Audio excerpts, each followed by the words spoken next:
En algunos de los patitos vamos a hablar del impacto de las tecnologías en la política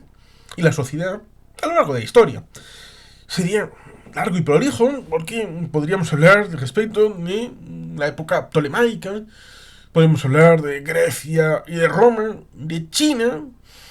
respecto de América, tanto en cuanto a las ciudades esas mississippianas que tuvieron una cierta situación de desarrollo más o menos cultural, industrial, y luego abandonaron para favorecer esos pueblos nómadas, pero no es algo único de esta cultura mississippiana, sino de que en la zona de los mayas, en las culturas posteriores a los olmecas, tuvieron ciudades importantes en la zona mesoamericana que luego fueron abandonadas. Y en teoría dicen que nadie sabe por qué fueron abandonadas con esa situación respecto de las diversas culturas que en teoría adolecían del conocimiento de la rueda. O el hecho de que en la ciudad Hemer, Angkor Wat, en la zona de Camboya, nos encontramos con la situación en la que en principio la canalización de las aguas fue importantísima, pero luego en un momento determinado parece que fue destruida esa canalización y la ausencia de agua en un lugar más o menos recóndito de la selva hizo que se desalojara completamente la ciudad, no de un día para otro, pero sí con un cierto tiempo. Ciertamente, el hecho de lo que comentaba respecto de el antiguo imperio grecolatino de la época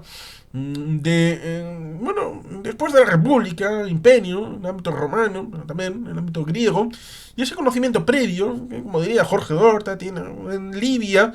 la Libia histórica, no lo que conocemos hoy como Libia, sino Libia como un ámbito africano, en la zona del desierto del Sáhara, y esos pueblos Tamazigh, Tuareg, en el reconocimiento de que fueron maestros de la cultura antigua griega a través de los egipcios, una cultura clásica egipcia en el ámbito de las primeras dinastías y luego posteriormente hasta llegar a la época tolemaica. Bien, luego ciertamente está vinculado a través de la zona con lo que fue el Imperio Romano, Marco Antonio, la situación de Julio César previamente, Cleopatra VII, Filopator, con aquella pequeña situación que es interesante recordarla, en donde cuando uno mira la egiptología, que fue importante con Champollion, que estaba con Napoleón a finales del siglo XVIII, y la idea de integrar Egipto a un condominio francés, quitando a esos otomanos que estaban en decadencia, aunque, por otro lado, los franceses influyeron decisivamente a través de la liberté, égalité et fraternité, que exactamente no era así, pero vamos a decir, si no nevero ben trovato, este es el trinama de la Revolución Francesa. A través de eso se intentó de alguna manera el hecho de que el ejército otomano pudiera tener esa visión republicana y transformadora que pudiera abrir el imperio otomano a las modernidades que estaban en boga en Europa. En el caso de Champollion, la egiptología fue importante porque ciertamente Napoleón se llevó mitad de soldados, mitad de egiptólogos, aunque a pesar de que en aquel momento no tenían este nombre. Pero la piedra Rosetta, por ejemplo, fue fundamental a la hora del conocimiento de esos jeroglíficos. Por tanto, aquí tenemos un vector interesante. Pero luego, ciertamente, Egipto fue pasada al ámbito británico, sobre todo cristalizando en el último tercio del siglo XIX. Y con cosas como ese ámbito de el Sudán anglo-egipcio, a pesar de que precisamente en ese momento de finales del siglo XIX nos encontramos con la revuelta del Mahdi en Jartum, con el Gondor Pachá, que estuvo por ahí y que lo vemos en literatura y también en películas. Gondor Pachá lo interpreta en una película Charlton Heston, si no recuerdo mal. Por tanto, ahí tenemos la situación respecto de la tecnología, la modernidad, la ciencia, y que volveremos respecto de lo que supuso en el ámbito del Islam. Pero estaba con el ámbito greco-latino, y que tuvo su importancia porque, por ejemplo, se puede decir que más allá de la máquina de Anticitera, nos encontramos con tecnologías que se veían como de interés más o menos cultural, folclórico, de relación con la sociedad, en tanto en cuanto eran relacionadas con abrir y cerrar puertas, el ámbito religioso de los templos, que quedaba muy curioso, pero no se incorporaban al territorio económico. ¿Por qué? Porque en buena medida el negocio de la plantación o implantación estaba relacionado con la situación de los hombres libres o de los proletarios también, y de la crianza de los animales, de la base esclava, que era fundamentalmente un sistema que en buena medida funcionaba hasta el final del siglo IV, comienzos del V, en donde el Imperio Romano de Occidente elimínase, desaparece. Por tanto, ¿podría haberse hecho la máquina de vapor de Watt en el siglo II? Posiblemente sí. Posiblemente sí, teniendo en cuenta la apertura a través de mecanismos tipo vapor en Alejandría, precisamente para templos de cariz tradicional, pero que todos estos elementos, estos inventos, estas tecnologías, no tenían el entorno para insertarse respecto de una narrativa que pudiera darles la oportunidad de un incremento de posibilidades a través de la necesidad de competir para una mayor producción y para una mayor evolución. Otra cosa también es el hecho de las fuentes naturales, de los ingredientes para poder generar una economía de escala y, por tanto, todas estas vicisitudes pueden generar esa idea de que podían tener una parte de lo que pudo ser luego la revolución industrial, pero sin el conjunto de ingredientes no deja de ser sino una rareza en el que faltaban muchos elementos, no solamente técnicos, sino también mentales, a la hora de generar esa visión de conjunto que pudo generarse solamente después de muchos pasos. Es por eso que nos encontramos con situaciones como la del siglo XVI, XV-XVI, en donde tenemos Inglaterra y Castilla, tenemos Países Bajos con Flandes y también las ciudades-estado italianas, en donde la visión respecto de cuál es una visión militarista o comercial o mixta da la idea de que aquellos que tienen una base más limitada y más coercitiva en lo numeral, a la hora de tener poca capacidad de relación con lo que te puede venir delante, a pesar de que los inventos, por ejemplo, ahí tenemos a Leonardo da Vinci y esos hombres de renacimiento que tenían esa idea de generar inventos y esa mentalidad ciertamente curiosa respecto de lo que había supuesto la propia Edad Media. Esto lo hemos comentado alguna vez en el canal respecto de la idea de ¿qué es la Edad Media? La Edad Media, pensándola como lo haría un renacentista, de qué es lo importante, lo bonito, lo clásico, la época greco-latina, redescubriendo los apolíneos cuerpos en mármol, y aquellos edificios y aquellas posibles técnicas que se podían hacer, pero obviando la alta y baja Edad Media,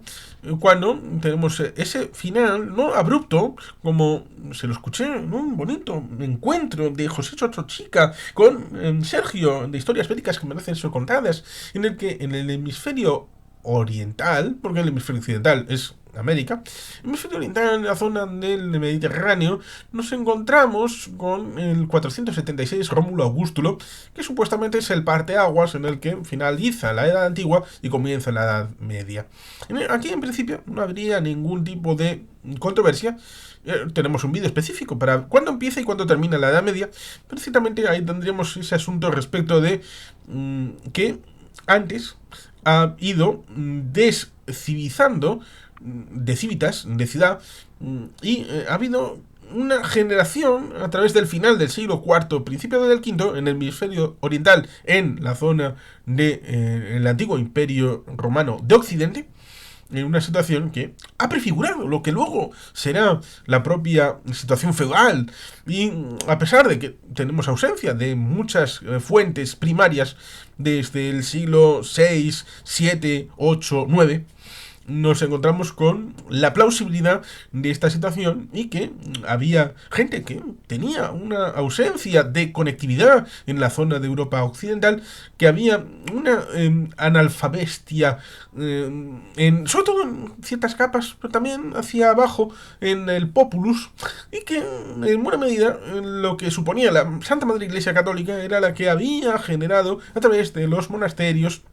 esa red de encuentros entre lo que podríamos ver en el libro y película de El nombre de la rosa, que, aunque es posterior, puede darnos una imagen mental de lo que podía ser esa época, pero siempre con una idea de que había inventos, había tecnologías, había comercio, y todo esto implicaba ciertamente esa relación entre política, sociedad, economía, en donde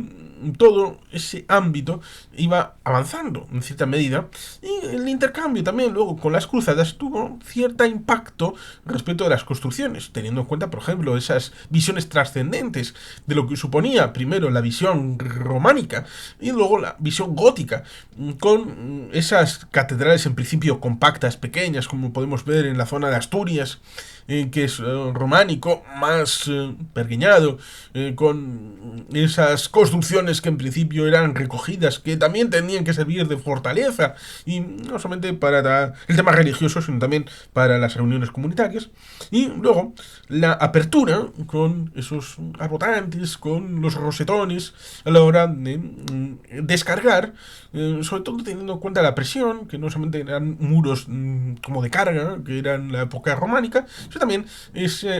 descargar el peso con esos arcos para ciertamente abrir esas vidrieras y poder ser más luminoso para la entrada, y ciertamente esa deidad que en buena medida ha sido confrontada con el ámbito islámico en el ámbito de las cruzadas. Esa visión, desde la época renacentista, olvidando todo el elemento de la Edad Media, así en global, como si fuera un paquete a desechar, nos lo encontramos también luego posteriormente en la Ilustración, incluyendo como elemento feudal todo lo que suceda antes del siglo XVIII, hasta el punto de que luego lo incorporará al marxismo a través de esa visión de cuáles son los 4 grandes focos, incluyendo el cuarto, que es el menos desarrollado, como es el modo asiático de producción. Y por tanto ahí tenemos una visión bastante curiosa en el que ponemos, sí, lo clásico greco-latino como el epítome, lo más grande, lo cual ciertamente debe llevar a la reflexión a algunos. Cierto es que el Imperio Romano es algo que terminó, pero porque luego, en buena medida, aquellos que llegaron a través de lo que había supuesto la integración de esas poblaciones bárbaras,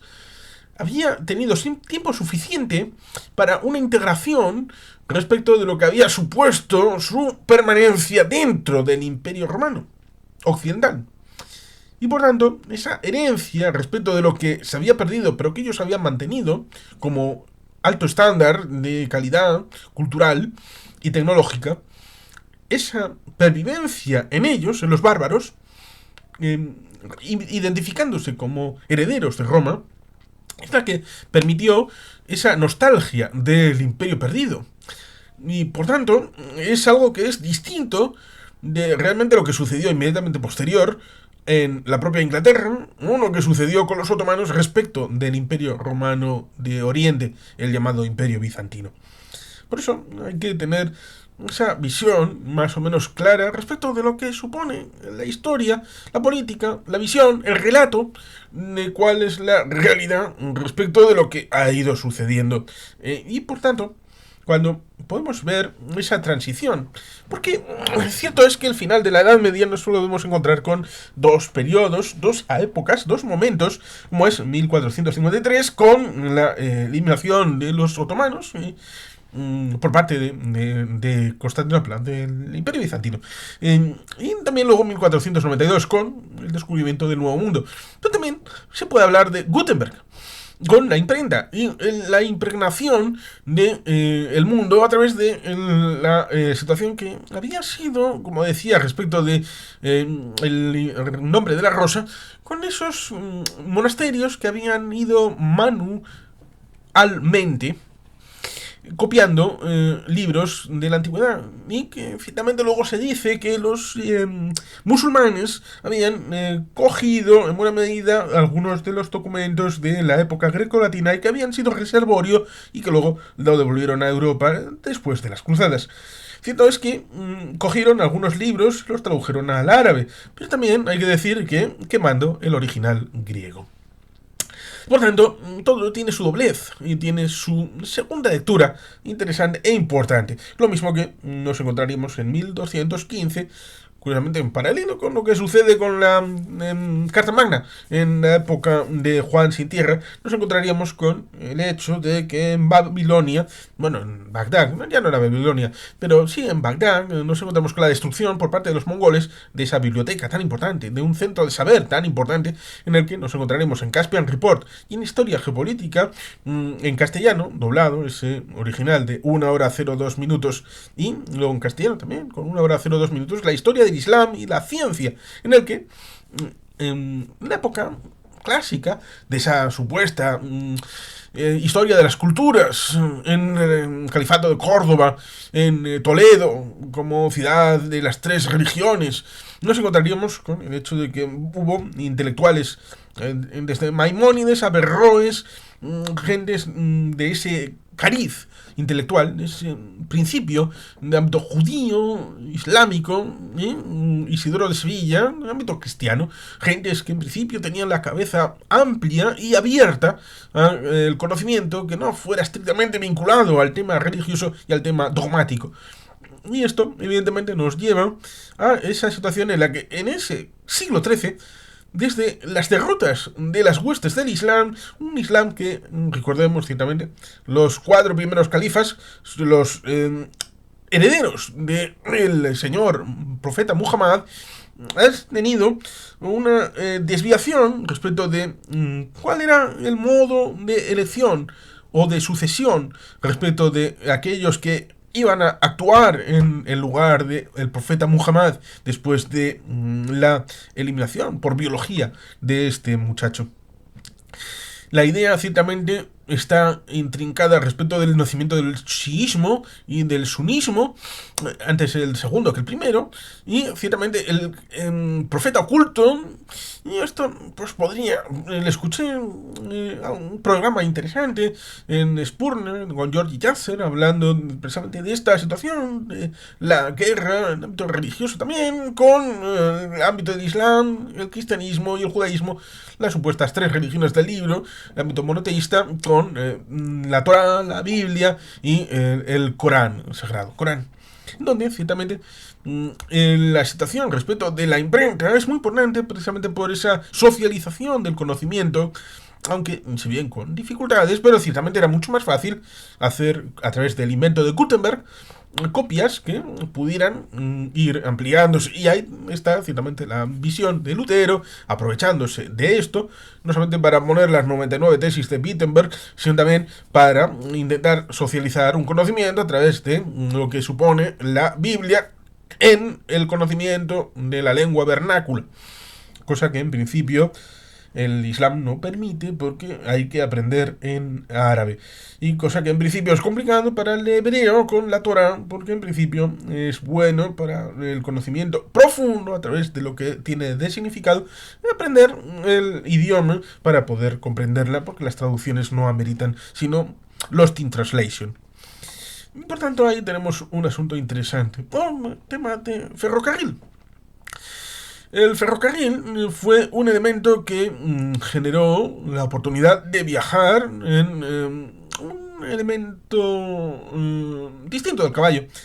y que generó disfunciones, por ejemplo, en el ámbito de las guerras. Lo comentamos con Antonio Muñoz Lorente, con el ámbito de la guerra franco-prusiana, en donde ese periodo del siglo XIX, después de la revolución industrial, daba la posibilidad de invadir países con esas reservas del ámbito ferroviario. Fue tan importante que en la Primera Guerra Mundial los elementos de acumulación de stock para determinado frente, y luego era tan importante en la movilización que, aunque no fueran a ser tan decisivos si hubiera enfrente un elemento como las batallas del Somme, de Verdun y muchas otras, que se encontraran con matanzas y masacres horribles, era tan costoso, porque habían hecho líneas específicas para llegar al frente, era tan costoso el tema de volver a generar nuevas infraestructuras para poder llegar a ese frente distinto, que tenían que eh, mantener la apuesta y sostenalla y no enmendalla y seguir hacia adelante. Esta idea, que en principio estaba derivada precisamente de esas reflexiones acerca de lo que supuso la guerra franco-prusiana, derivó en principio, o eso dicen, a que haya dos países en Europa cuyo estándar no sea el europeo, sino un estándar propio para la línea férrea, como es el estándar del ancho ibérico y del ancho ruso.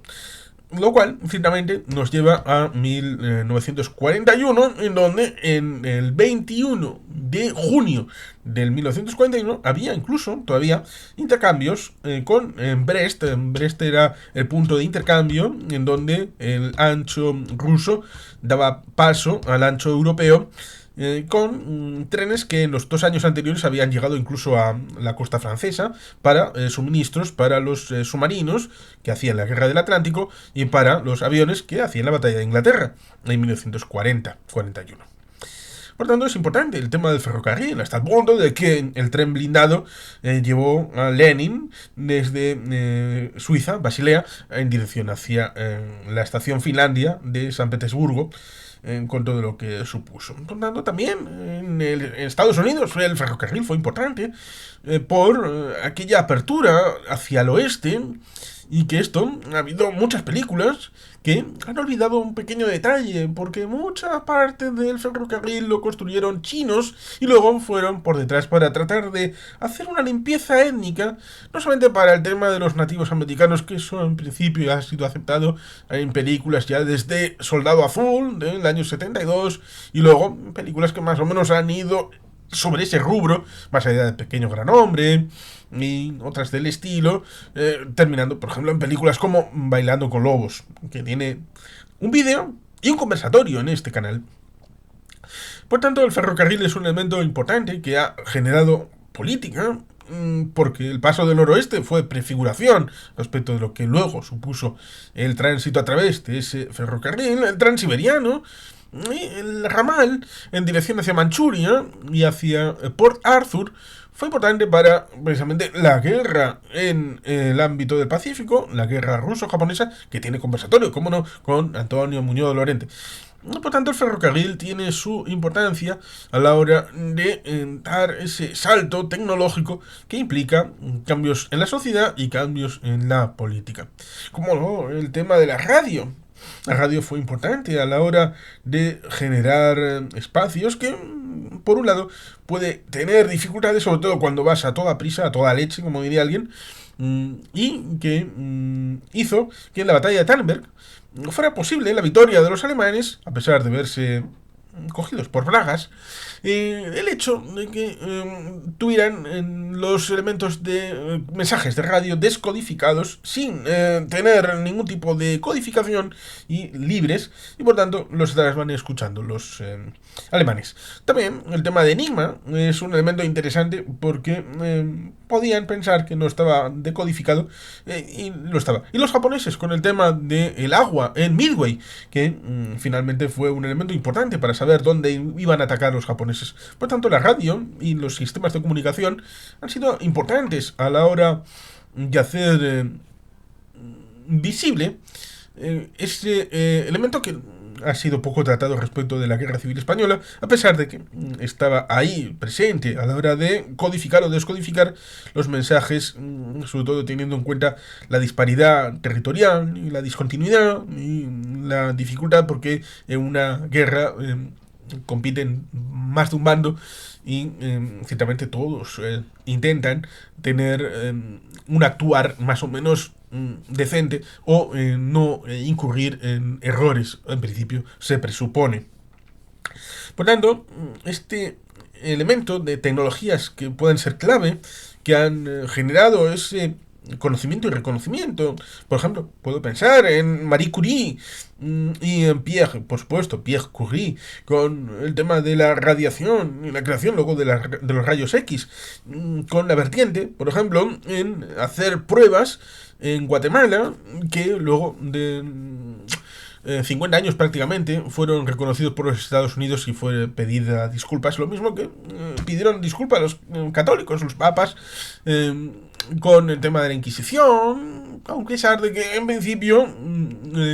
la Inquisición española fue la última en llegar, pero bueno, también hay otras Inquisiciones que tuvieron su impacto y con inventos a través de la tortura, no los que se ponen en los llamados museos de la Inquisición, pero sí algunos que estuvieron ahí y que ciertamente fueron elementos para lograr un poquito de mal, a pesar de que lo que querían era la salvación del alma, y en principio eso es bien, ¿no? La radio, por lo tanto, como el ferrocarril, la imprenta y ahora Internet. Internet surge, y esto lo hemos comentado alguna vez, creo, a través de ARPANET. Y ARPANET era una red en principio de los años 60 para que, en caso de una guerra termonuclear y el ataque a algún centro de estos universitarios, pudiera haber esa interconexión en donde los ramales de relación de esa información pudieran circular en dirección hacia que ese conocimiento no se perdiera. Y eso, que esos nodos, ciertamente, que generaron lo que era ARPANET, luego, con el paso del tiempo, generaron elementos que podemos ver en ciertas películas, como Los Fisgones, aquella película de 1992 con Robert Redford y Ben Kingsley, y que prefiguran a partir de esos años 80. Otra película que podemos ver es la del 83, como es Juegos de Guerra, con la UPR. Todas estas cosas, las relaciones con la informática, con también el Internet, con el uso a través de Apple y de Microsoft, creados en garajes, con esa inventiva occidental, liberal, con la libertad a la hora de la creatividad, que luego deriva en no solamente Sunnyvale, que está en California, sino también el Silicon Valley, que está también en el entorno de la bahía de San Francisco, en donde ciertamente esa apuesta tecnológica lleva a este Internet, en donde algunos han llegado a pensar que lo mismo que esos SMS de Pásalo en Filipinas del año 2000 para tratar de derribar la dictadura, o el ámbito del Pásalo también de 2004, el 14M, pensando en ese 14M del 12 y el 13, o otros elementos respecto de el uso de las nuevas tecnologías, en donde los chinos ciertamente han inventado finalmente el 5G, y tienen muy avanzado lo que pueda ser el 6G, tienen TikTok, Huawei y otras empresas, a pesar de la limitante que es el ámbito político y la falta de libertad. El hecho de tener una muralla china virtual a la hora de no permitir el uso de apps y de redes sociales occidentales, la disfunción, por ejemplo, con el ámbito de Rusia, con Pavel Durov, y lo que supone su biografía tan vidriosa y la situación procesal en Francia. Por tanto, hay elementos que son interesantes a la hora de explicar lo que Internet ha supuesto para los gobiernos de diferentes países y los limitantes. Y, por ejemplo, la vuelta de tuerca, un Donald Trump que en principio decía que TikTok debía de ser prohibida en Estados Unidos, luego, cuando esta iba a llevarse a término el pasado mes de enero, nos encontrábamos con la propuesta de liberar el cepo y de liberar el Kraken, a pesar de que todo el mundo sabe que la relación de TikTok, tal y como está configurado, lleva a que esos datos puedan acabar en el Partido Comunista de China. Cierto es que Cospedal hizo un acuerdo en su momento, en 2013, hace como 12 años, entre el Partido Popular y el Partido Comunista de China. Con lo cual, cosas veredes, amigo Sancho. Por tanto, ciertamente el impacto de estas tecnologías que han ido generando en la época correspondiente han tenido ese impacto en política y la propia sociedad a la hora de, por ejemplo, en la época de las revueltas árabes, de las primaveras árabes, estas redes sociales fueron importantes a la hora de encuentros como la Plaza Trajir. Problema, pues que ahí, a pesar del elemento volcánico del inicio, luego los más organizados, y no necesariamente a través de internet, que eran los barbudos, acabaron por ir progresivamente controlando lo que pasaba en la Plaza Tahrir, y ahí tenemos el final con Mursi como el presidente electo. Y luego nos encontramos en el 15M, en el caso de Madrid y de Sol, en donde los anteriormente más ideologizados y más politizados partidistamente fueron los que acabaron tomando el control de lo que había sido esa protesta más o menos espontánea. Por tanto, ciertamente, todo esto nos lleva a esas relaciones de poder, esos movimientos sociales que han tenido una situación siempre con esa mediatización de estos inventos y tecnologías como elementos, herramientas o instrumentos para su acción. Y sin más, queridos patitos, es que ricasco, agur berobat, Betty Gelpian.